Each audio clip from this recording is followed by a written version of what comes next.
खबरें तफसील से। उत्तर प्रदेश की सियासत में संजय सिंह की अखिलेश यादव से मुलाकात से हलचल मच गई है। आम आदमी पार्टी लीडर ने आज समाजवादी पार्टी सरबराह अखिलेश यादव से मुलाकात की। चुनावी साल में अचानक इस मुलाकात से कियास आराइयों का बाजार गर्म हो गया है। आइंदा असेंबली इंतखाबात में दोनों जमातों के बीच इत्तेहाद से मुत्तलिक सरगोशियां की जा रही हैं। हालांकि संजय सिंह ने इस खबर को और इस मुलाकात को खैर सगाली की मुलाकात बताया है।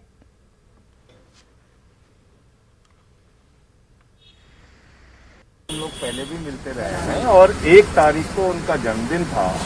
मैं उस दिन बाहर था, आज उनको विश करने के लिए यहाँ आया था। ये एक शिष्टाचार की मुलाकात थी, इसके और कोई मायने नहीं। जिला पंचायत के चुनाव में निश्चित रूप से जो कुछ भी हुआ है उस पर भी बातचीत हुई। उत्तर प्रदेश में 25 जिला पंचायत अगर निर्विरोध हो रहे हैं तो ये सीधे सीधे जिला पंचायत अध्यक्ष के चुनाव को आदित्यनाथ जी की सरकार ने अपराहित किया, यही कहा जाता है। अभी तो आज तो सिर्फ शिष्टाचार की मुलाकात थी, इसीलिए आए। धन्यवाद। मजीद बातचीत करेंगे हमारे नुमाइंदे तारिक कमर से, जो इस वक्त हमारे साथ लखनऊ से जुड़ रहे हैं। तारिक कमर, असेंबली इंतखाबात 2022 की तैयारी शुरू हो गई है, तो क्या जो अखिलेश यादव कह रहे थे कि रेवोल्यूशन लाया जाएगा 2022 में, तो उसी जिम्न में इस मुलाकात को समझा जाए? हाँ, देखिए सहबा, बुनियादी बात यही है कि ये भले ही ये कहा जा रहा हो कि ये खैर सगाली मुलाकात थी, आम सी मुलाकात थी, लेकिन इसके सियासी पस मंजर से इनकार नहीं किया जा सकता है। जिस तेजी से उत्तर प्रदेश का सियासी मंजरनामा तब्दील हो रहा है उसमें इस मुलाकात की खास अहमियत है। और देखिए, ये माना जाता है कि संजय सिंह की इस मुलाकात के पस मंजर में कहीं ना कहीं मफाहमत की राहें हमवार होने के इम्कानात हो सकते हैं आपके और समाजवादी पार्टी के। तो देखिए, बुनियादी बात यही है कि जब जब इलेक्शन आता है तो छोटी और बड़ी जमातों के दरमियान तबादला ख्याल होता है, मुलाकातों का सिलसिला मुख्तलिफ लीडरों के दरमियान होता है और फिर एक इक्वेशन बन के आती है। तो ये जो मुलाकात है, इसे महज ये कह देना कि ये सिर्फ एक आम सी मुलाकात थी, खैर सगाली मुलाकात थी, तो ये मुनासिब नहीं है। हालांकि देखिए, उनके बयानात की जो रोशनी है उसमें हम यही कहेंगे कि जो कुछ उन्होंने कहा है वही ठीक है, लेकिन जो सियासी मुबस्सिरीन है वो ये मानते हैं कि अभी वक्त नहीं है उन तमाम चीजों के इंकशाफ का, उनको वाजे करने का जो सियासी लीडरों को करनी चाहिए। इसलिए संजय सिंह ने भी निहायत ही मुतदिल होकर और निहायत तदब्बुर से काम लेते हुए उस बात का इजहार नहीं किया है। और अभी तक इस अंदाज का कोई बयान समाजवादी पार्टी की जानिब से, उनके सरबराह अखिलेश यादव की जानिब से भी नहीं आया है। तो देखते हैं, नजर रखते हैं इस पर क्या कुछ आगे इक्वेशन तब्दील होती है, इस अंदाज से सियासी हालात करवट बदलते हैं, फिर हम नाज़रीन को जरूर बिल्कुल सियासी सरगर्मियां तो शुरू हो गई हैं, क्योंकि हमने अक्सर देखा है कि मुलाकात होती है, कहा जाता है कि खैर सगाली की मुलाकात है, लेकिन बाद में उसका नतीजा कुछ और ही निकलता है। लेकिन जिस तरीके से हम आजकल देख रहे हैं, अखिलेश यादव ट्वीट करते हैं कि 2022 में रेवोल्यूशन लाएंगे और 350 सीटें वो हासिल करेंगे, तो ऐसे में इत्तेहाद की जरूरत उन्हें कहीं ना कहीं पड़ेगी, तो आम आदमी पार्टी एक अच्छा ऑप्शन हो सकती है। देखिए, बुनियादी बात यह है कि ये जो दावेदारियों का सिलसिला होता है और ये जो, तो ये हर सियासी जमात की जानिब से होता है। कुछ लोग बहुत ज्यादा खुशफहमी में मुब्तला होते हैं, कुछ लोग हकीकत का इजहार करते हैं। क्योंकि देखिए, चाहे वो छोटी जमात हो या बड़ी जमात हो, उसका मकसद यही होता है कि आवाम में जो तासुर जाए उसके हवाले से वो निहायत मुस्बत जाए, बहुत पॉजिटिव जाए। तो देखिए, अखिलेश का जो बयानबाजी है अखिलेश की, वो अपने तौर पर सही भी हो सकती है, लेकिन इसको कुछ लोग ये भी कहते हैं कि सिर्फ ड्राइंग रूम में बैठकर बयानबाजी करने से वो नताइज हासिल नहीं हो सकते हैं जिनकी तवक्को की जा रही है। तो देखिए, मुख्तलिफ जमातों का इजहार है, मुख्तलिफ जमातों के सरबराह ऐलान कर रहे हैं, सबकी अपनी अपनी दावेदारी है, चाहे वो योगी आदित्यनाथ हो, अखिलेश यादव हो, मायावती हो, ओवैसी हो या दूसरे लीडर्स हों। तो अब देखना यही है कि इन दावेदारियों को हकीकत की शक्ल किस अंदाज से दी जाती है और क्या वाकई मैदान में उतरकर इस दावेदारी को हकीकत में बदला जा सकता है। ये बहुत गौर करने लायक पहलू भी है और इस पर बहुत अमली इक़दाम करने की जरूरत भी है साहबा। जी बिल्कुल, तो इस मुलाकात को खैर सगाली की मुलाकात बताया गया है, लेकिन आइंदा दिनों में देखा जाएगा और क्या इसके नतीजे निकलते हैं इस पर भी हमारी नजर बनी रहेगी। तारिक कमर, हमसे बात करने के लिए बेहद शुक्रिया। उत्तराखंड में गुज़िश्ता कई दिनों से जारी सियासी उथल पुथल आज मुंतकी को पहुंच जाएगी। तीरथ सिंह रावत की जानशीन के नाम पर आज मोहर लग जाएगी। बीजेपी लेजिस्लेचर पार्टी की 3 बजे मीटिंग है। मरकजी वजीर नरेंद्र सिंह तोमर मुबस्सिर की हैसियत से मीटिंग में शिरकत करेंगे। वो देहरादून पहुंच गए हैं। वो लेजिस्लेचर पार्टी की मीटिंग से कबल बीजेपी अरकान असेंबली से बातचीत करेंगे और कर रहे हैं। वो जराये के मुताबिक वजीर आला की दौड़ में सतपाल महाराज, धन सिंह रावत, पुष्कर सिंह धीमी, हरक सिंह रावत और त्रिवेंद्र सिंह रावत, बिशन सिंह शामिल हैं। विधायक दल की बैठक में क्योंकि माननीय मुख्यमंत्री जी ने एक संवैधानिक संकट के कारण इस्तीफा दिया और इसलिए विधानमंडल की बैठक में विधानमंडल दल के नेता का चुनाव किया जाएगा। भारतीय जनता पार्टी अपना नेता चुनेगी। आज कांग्रेस के पास जनबल तो है नहीं, केवल उनके मुंह का बल है, मुंह बजाने का बल है, इसलिए वो इस तरह की बातें कर रहे हैं। सबको मालूम है कि माननीय मुख्यमंत्री जी उस समय काफी अस्वस्थ थे, उनको कोविड की प्रॉब्लम हो गई थी और इसलिए उनको उस समय वहां से उन्होंने चुनाव नहीं लड़ा। फिर चुनाव जब कोई भी प्रत्याशी लड़ता है और विशेषकर जब मुख्यमंत्री आए हैं और वो तय करेंगे जो भी होगा सामने आएगा। और निश्चित है कि भारतीय जनता पार्टी 2022 में फतह करेगी, निश्चित करेगी। 4 साल के विकास कर आगे ले जाएगी। धन्यवाद। आज पार्टी ने यहाँ 3 बजे विधायक दल की बैठक बुलाई है। उससे पहले मैं हूँ, पुंडेश्वरी है, दुष्यंत जी हैं, हम सब लोग विधायकों से बातचीत करेंगे, उनसे मशवरे के बाद आगे बढ़ेंगे। देखिए, दरअसल कांग्रेस के पास तो ऊपर से नीचे तक आरोप लगाने के अलावा कुछ है नहीं। सकारात्मक सोच कांग्रेस में शून्य हो गया है, इसलिए कांग्रेस का काम सिर्फ आरोप लगाना ही है। हरीश रावत जी या कोई भी कांग्रेस का लीडर भारतीय जनता पार्टी के अंदरूनी मामलों में उनको दखल देने का कोई अधिकार नहीं। उत्तराखंड पर कांग्रेस की प्रेस कॉन्फ्रेंस हुई। रणदीप सिंह सुरजेवाला ने कहा कि कुर्सी की बंदरबाट बीजेपी की पुरानी आदत है, आवाम की खिदमत के बजाय सियासत की मलाई खाने में मसरूफ है। मुझे लगता है कि भारतीय जनता पार्टी, माननीय मोदी जी, अमित शाह जी, उत्तराखंड जो देवभूमि के नाम से प्रचलित है, उसको अस्थिरता की तरफ जिस तरीके से धकेलने का इन्होंने काम किया है, ये स्पष्ट बताता है कि माननीय TSR 1 की जो भ्रष्टाचार, बेरोजगारी, महिला उत्पीड़न के बोझ के तले सरकार को बदलने का जो फैसला आज से 3 महीने के पहले लिया, TSR 2 को नॉमिनेट करने के रूप में, उससे पहले सेंट्रल लीडरशिप और भारतीय जनता पार्टी का दिवालियापन है। उत्तराखंड की देवभूमि की सेवा करने की बजाय, विकास और प्रगति की गाथा गढ़ने की बजाय मात्र और मात्र सत्ता की मलाई के वितरण का धंधा भारतीय जनता पार्टी ने वहां किया।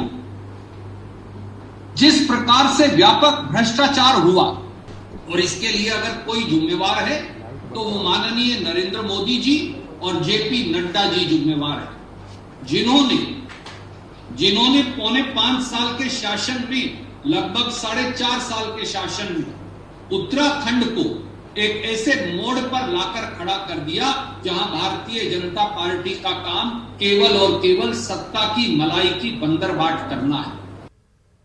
मुल्क में कोरोना के नए मामलों और अमवात में मुसलसल कमी देखी जा रही है। एदाद-ओ-शुमार के मुताबिक मुल्क में कोरोना के 44,111 नए मामलों की तस्दीक हुई है। पिछले 24 घंटों में 738 अमवात दर्ज की गई हैं, जबकि इसी अरसे में 57,477 मरीज सेहतियाब हुए हैं। मुल्क में कोरोना के एक्टिव मामले 5 लाख से कम हो गए हैं। वहीं मुल्क में अब तक कोरोना से 4,01,050 अफराद की मौत हो चुकी है। दूसरी तरफ मुल्क में कोरोना के खिलाफ टीकाकारी मुहिम तेजी से जारी है। अब तक 34 करोड़ से ज्यादा अफराद को कोरोना का टीका दिया जा चुका है। मध्य प्रदेश में उलमाए दीन की अपील और समाजी तंजीमों की बेदारी मुहिम से मुस्लिम समाज के जरिए बढ़ चढ़कर टीकाकारी करवाई जा रही है। टीकाकारी मुहिम को फाल बनाने के लिए उलमाए दीन की जानिब से न सिर्फ फतवा जारी किया गया, बल्कि 22 मार्च को सबसे पहले मसाजिद कमेटी में टीकाकारी का कैंप लगाया गया, जिसमें शहर काजी और मुफ्ती के साथ बड़ी तादाद में उलमाए दीन ने टीका लगवाया। इसके बाद भोपाल में एशिया की बड़ी मस्जिद ताजुल मसाजिद में 6 अप्रैल, 12 अप्रैल और 21 जून को टीकाकारी कैंप का इनेकाद किया गया, जिसमें उम्मीद से ज्यादा लोगों ने टीकाकारी करवाई थी। मकामी अखबार में ताजुल मसाजिद में 80 से कम लोगों की टीकाकारी किए जाने की खबर ने मुस्लिम तंजीमों ने न सिर्फ इस खबर को खारिज किया है बल्कि इसे गुमराहकुन करार दिया है। यही नहीं, टीकाकारी महाअभियान के दूसरे मरहले में मसाजिद और मदारिस में समाजी तंजीमों ने टीकाकारी कैंप लगाना तो चाहा था, लेकिन मगर वैक्सीन की कमी के चलते टीकाकारी कैंप नहीं लगाया जा सका। इसी मामले पर मजीद बातचीत करेंगे हमारे नुमाइंदे मेहताब आलम, जो हमारे साथ भोपाल से जुड़ रहे हैं। मेहताब आलम, ज्यादा से ज्यादा टीकाकारी करने की बात कही जा रही है बड़ी मस्जिद ताजुल मसाजिद में, लेकिन ये जो खबर मकामी अखबार में शाया हुई है, इसका क्या सच है, इस पर रोशनी डालिएगा। साहिबा, मैं बता दें कि मध्य प्रदेश में एशिया की जो बड़ी मस्जिद ताजुल मसाजिद, उसने एक नई मुहिम शुरू की थी और पहली बार ऐसा आगाज किया गया था कि उस कैंप में जो लोग भी आते थे उनको जूस पिलाया जाता था, उनका ब्लड प्रेशर चेक किया जाता था, उनका ऑक्सीजन लेवल चेक किया जाता था और उनकी काउंसलिंग के बाद उनको टीका लगाया जाता था। और मुकामी अखबार ने जो खबर शाये की है उसने लिखा है कि कुल 79 ही टीके लगाए गए, जो एक गुमराहकुन खबर है, क्योंकि हमारे साथ बहुत सारे लोग सामाजिक तंजीमों के मौजूद हैं। मुहिबान भारत के सदर भी मौजूद है, दूसरे लोग जिन्होंने अपनी आंखों से भी देखा है। आप लोगों ने क्या देखा ताजुल मसाजिद का सच जो कैंप लगाया गया? देखिए, सबसे पहली बात तो है कि ताजुल मसाजिद से पहल हुई जो तारीफ काबिल थी, और जिस हिसाब से आपने अभी बताया कि सारे इंतजाम के साथ उन्होंने वहाँ पर सारी चीज़ों को किया। और ये जो 79 का जो आंकड़ा आ रहा है सरासर गलत है, क्योंकि पहले दिन ही 210 टीके लग गए थे। तो समझ में नहीं आता है कि ये खबरें कहाँ से आ रही हैं, क्यों आ रही हैं। और लगातार 3 दिन ये मुहिम चली वहाँ पर, तो सैकड़ों लोगों को टीके लगे हैं, ये सरासर गलत बात है। गलत बात आप लोगों ने देखा कि एक बड़ी पहल की और फिर हमारे उलमाए किराम ने, मसाजिद कमेटी ने और फिर शहर काजी मुफ्ती ने फतवा भी जारी किया। तो बड़ी अच्छी पहल थी। हाँ, ये पहल थी उनकी, लेकिन ये सब चीज़ें देखभाल के करी जानी चाहिए। जैसे कि हमारे जावेद भाई ने बोला कि ये सब उनकी आंखों की तंजीम करते हुए उनके सामने करी गई हैं ये चीज़ें, तो इस बात को थोड़ा सा नज़रअंदाज करते हुए भी और ये सब तंजीमों को करना चाहिए। और जो टीकाकरण का जो हाल जो मुस्तकबिल है जैसा हो वैसे ही दिखाना चाहिए। कोरोना टीकाकारी की बात करते हैं, आज भी ऐलान किया गया था हुकूमत की तरफ से, लेकिन वैक्सीन न होने की वजह से आज टीका नहीं लगाया जा सका। हालांकि ताजुल मसाजिद ने आज भी टीका लगाने का ऐलान किया था, लेकिन वैक्सीन ही नहीं है। और इस तरह की खबरें शाये करना कि साहब कि कुल 79 टीके ही लगे, इससे गलत मैसेज आ रहा है। देखिए, जिस वक्त ताजुल मसाजिद के अंदर पहला कैंप लगा था तो वहाँ 40 साल की उम्र वाले को टीका लगाया था, वहाँ मैं खुद मौजूद था। तो वहाँ मैंने एक इंतज़ाम ये देखा कि वहाँ पर लोगों का पल्स भी चेक हो रहा था, ब्लड प्रेशर चेक हो रहा था और पूरी तरह संतुष्ट किया जा रहा था। उनको टीके के फ़ायदे बताए जा रहे थे, फिर उनको टीका लगाया जा रहा था। और दूसरे टीकाकरण के अंदर वहाँ काफ़ी भीड़ थी, मैंने खुद देखा, लोग लाइनों में लगे हुए थे। तो सिर्फ 79 टीका की खबर आना मतलब कुछ समझ से परे है इस बात में कि इतना बड़ा एशिया की बड़ी मस्जिदों में शुमार है मस्जिद एक मुहिम चला रही है जिसमें काफ़ी लोग जुड़ रहे हैं और काफ़ी लोगों को उससे फ़ायदा भी हो रहा है। और आज भी वहाँ टीकाकरण था और वैक्सीन की कमी से नहीं हो पाया, वरना आज भी बहुत बड़ी तादाद में लोग वहाँ टीका लगवाते। हम ये भी देखते हैं कि जो बेदारी ताजुल मसाजिद ने जो मुहिम शुरू की थी और उस मुहिम का ही असर है कि एशिया की बड़ी मस्जिद में टीका लगाया जा रहा है। न्यूज़ 18 ने पहले, चाहे हम 6 अप्रैल की बात करें, 12 अप्रैल की बात करें या फिर 21 जून की बात करें, न्यूज़ 18 ने हर बार उसको लाइव देखा और लोगों ने बड़ा अप्रिशिएट किया था। नहीं, और वो थी भी इस लायक बात, काबिल तारीफ ही थी वो बात, क्योंकि देखिए वो शुरुआत उन्होंने की और उसका नतीजा ये निकला कि आज की तारीख में भोपाल के अंदर इतनी जागरूकता हो गई है समाज के अंदर कि हर लोग लाइनों में लगकर टीका लगवा रहे हैं। और आपके ही चैनल के द्वारा मैंने देखा बड़ी बड़ी लाइनों में, जिसमें बुर्का नशीं औरतें हैं और टोपी वाले मियाँ भाई लोग हैं, जिनके लिए एक ये कहा जा रहा था कि ये टीकों से पीछे भाग रहे हैं, लेकिन इनकी तादाद इतनी तेजी से बढ़ी है कि उसको अगर आप सही आंकड़े पेश करेंगे तो ज्यादा बेहतर होगा। गुमराह नहीं करना चाहिए। बेदारी मुहिम चलाई गई और ये लोग जिस तरीके से हकीकत बता रहे हैं, इन लोगों ने खुद भी देखा, तो ऐसे में इस तरीके से फैक्ट के साथ खिलवाड़ क्यों किया गया? क्या ये इसके खिलाफ कुछ एक्शन लेना चाहेंगी समाजी तंजीम?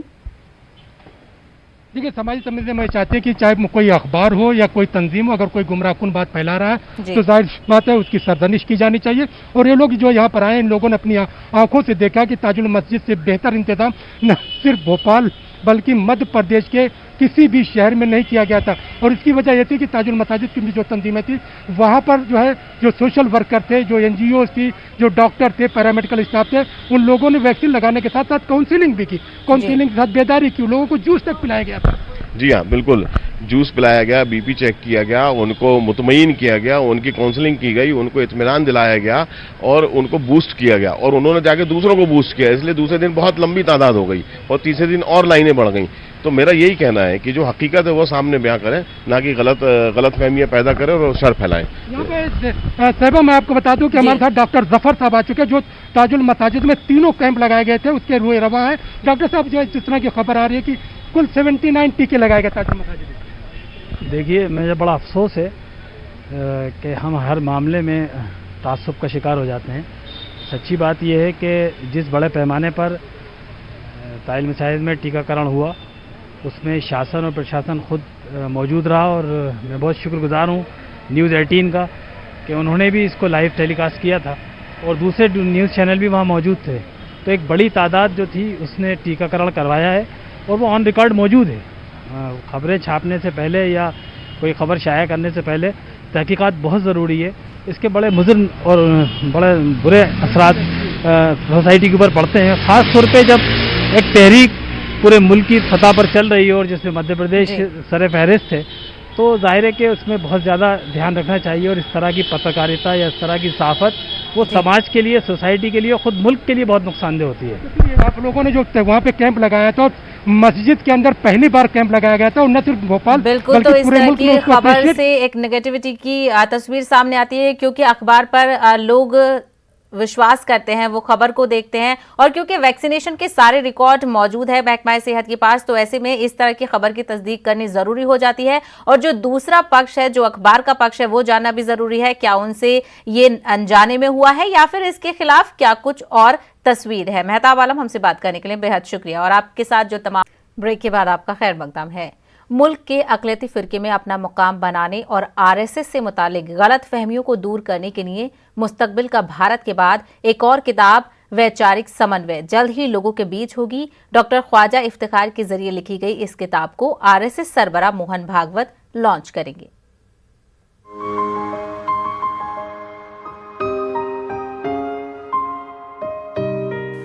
अक़लियती फ़िरक़े में आरएसएस को लेकर तरह तरह की गलतफहमियां रही हैं और इसको दूर करने की कोशिशें भी होती रही हैं। डॉक्टर ख्वाजा इफ्तिखार के जरिए वैचारिक समन्वय के नाम से लिखी गई किताब को 4 जुलाई शाम 5 बजे लॉन्च किया जाएगा। किताब की लॉन्चिंग आरएसएस सरबराह मोहन भागवत ऑनलाइन तरीके से करेंगे।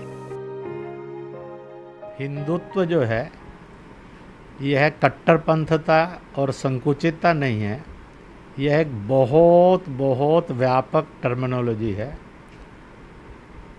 और ये किसी को भी रिलीजियसली हार्म नहीं करती है बल्कि समन्वय करती है। हिंदी अंग्रेजी के साथ उर्दू में आई किताब से उम्मीद की जा रही है कि अक़लियतों में खासकर मुसलमानों में आरएसएस हिंदुत्व को लेकर नफरत और दूरी को कम किया जा सकेगा। किताब को लेकर आरएसएस प्रचारक इंद्रेश कुमार का कहना है, सियासी पार्टियों ने जो दूरियां पैदा की हैं, उनको दूर करने का रास्ता सिर्फ बातचीत है। राष्ट्रीय स्वयंसेवक संघ के पूजनीय सरसंघ चालक मोहन भागवत ने दिल्ली में त्रिदिवसीय अपनी संगोष्ठी में बहुत साफ शब्दों में कहा, मुसलमान के बिना हिंदुत्व की कल्पना नहीं हो सकती, इसलिए भारत का मुसलमान उसमें समाहित है। किताब को लेकर अवाम में काफी जोश है। ये किताब खरीदी भी जा रही है। 4 जुलाई शाम 5 बजे आरएसएस चीफ मोहन भागवत के जरिए ऑनलाइन रस्म इजरा के बाद किताब और भी ज्यादा मकबूल हो सकती है। वैचारिक समन्वय नाम की किताब समाज की गलतफहमियां और दूरियों को कितना मिटा सकेगी, ये तो आने वाला वक्त बताएगा, लेकिन किताब का मंजर आम पे आना एक अच्छी कोशिश समझी जा रही है। न्यूज़ 18 उर्दू के लिए दिल्ली से खुर्रम शहजाद की रिपोर्ट। रफाल सौदा मामले में मुबैना बदउनवानी की फ्रांस में अदालती जांच होगी। जज को जिम्मेदारी सौंपी गई है। मकामी मीडिया रिपोर्ट के मुताबिक सौदे में मुबैना बदउनवानी और जानिबदारी की जांच होगी। मीडिया का दावा है कि जून के दूसरे हफ्ते से इस हसास मामले की जांच शुरू हो गई है। जांच की तस्दीक पब्लिक प्रोसिक्यूशन सर्विसेज के फाइनेंशियल क्राइम ब्रांच ने की है। रफाल सौदे में हुई मुबैना बदउनवानी पर फ्रांस की वेबसाइट पर अप्रैल में सिलसिलेवार तफसीली रिपोर्ट शाया की गई थी। ख्याल रहे कि हिंद फ्रांस के बीच 36 लड़ाका तैयारों के लिए 59,000 करोड़ का ये सौदा हुआ था। वाज़ेह रहे कि हिंदुस्तान में भी अपोजिशन पार्टियों ने आम इंतखाबात के दौरान ये मुद्दा शिद्दत से उठाया था। खुसूसन राहुल गांधी ने वज़ीर-ए-आज़म नरेंद्र मोदी पर जारहाना हमले किए थे। राहुल ने इस मुद्दे पर वज़ीर-ए-आज़म को बहस के लिए चैलेंज भी किया था।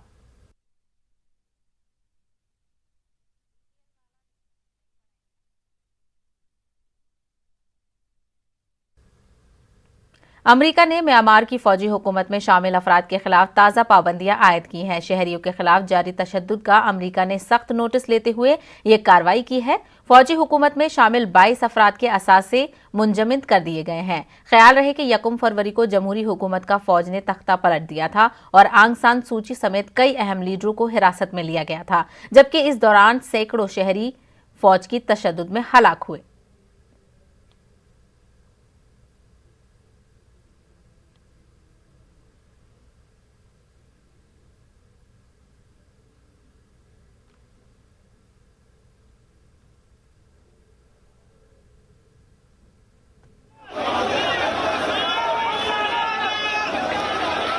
तो आप तस्वीरों में देख सकते हैं कि मोहाली में आम आदमी पार्टी के कारकुनान एहतजाज कर रहे हैं। बिजली की कटौती को लेकर यह एहतजाज किया जा रहा है। तो जिस तरीके से हमने कुछ दिनों पहले देखा था कि आम आदमी पार्टी ने 2022 के असेंबली इंतखाबात के हवाले से पंजाब के लिए ऐलान भी किया था बिजली मुफ्त देने का, और अब मोहाली से ये बड़ी खबर आ रही है। आपको बता दें, आम आदमी पार्टी के कारकुनान हुकूमत के खिलाफ एहतजाज कर रहे हैं। बिजली की कटौती के खिलाफ यह एहतजाज किया जा रहा है।